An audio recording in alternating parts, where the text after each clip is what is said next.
Petrus menyerang Fadlijon, Rocky Gerung, dan Anwar Abbas. Berikut selengkapnya. Dikutip dari jpnn.com, Jakarta, Koordinator Tim Pembela Demokrasi Indonesia (TPDI) Petrus Celestinus menanggapi pernyataan sejumlah pihak seperti Fadlijon, Rocky Gerung, dan Wakil Ketua Umum Majelis Ulama Indonesia Anwar Abbas. Ketiganya menyamakan peristiwa kerumunan pada kunjungan Presiden Jokowi di Maumere, Kabupaten Sika, Nusa Tenggara Timur, dengan kerumunan massa pendukung Habib Rizik Syihab di Petamburan yang berujung proses hukum.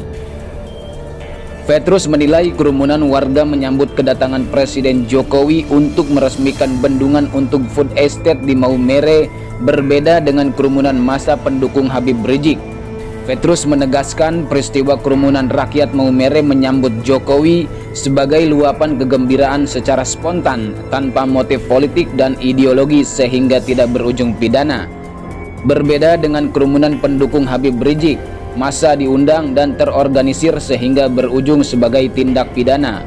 Peristiwa kerumunan di Maumere tidak lebih daripada sekedar luapan ungkapan kegembiraan secara spontan tanpa motif politik dan ideologi. Sedangkan kasus kerumunan massa Rizik Syihab pada 10 November 2020, massa diundang dan diorganisir sehingga berimplikasi sebagai tindak pidana secara berlapis dan bermotif politik dan ideologi. Begitu ungkap Petrus dalam keterangannya pada jpnn.com Minggu 28 Februari lalu. Atas dasar itu, Petrus berharap tidak ada lagi pihak yang menyamakan dua peristiwa tersebut. Menurutnya, mereka yang mencoba menyamakan dua peristiwa itu menggunakan logika sesat.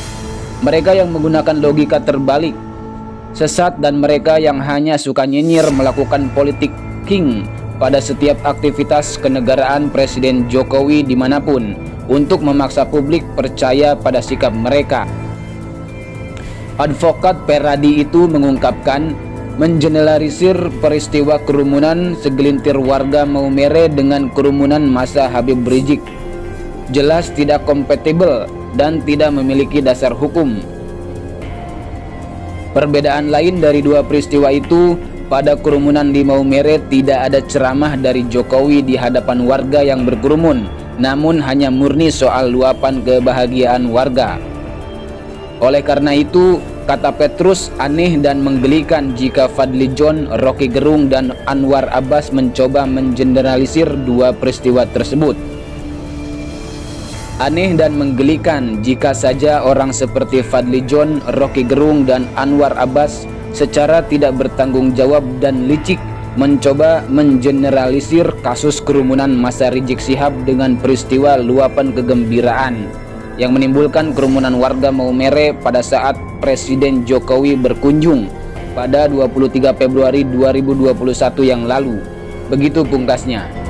Sekian berita terkini. Untuk kilas berita lainnya silahkan subscribe dan nyalakan loncengnya. Jangan lupa untuk like dan share di sosial media Anda. Terima kasih dan sampai jumpa di berita selanjutnya.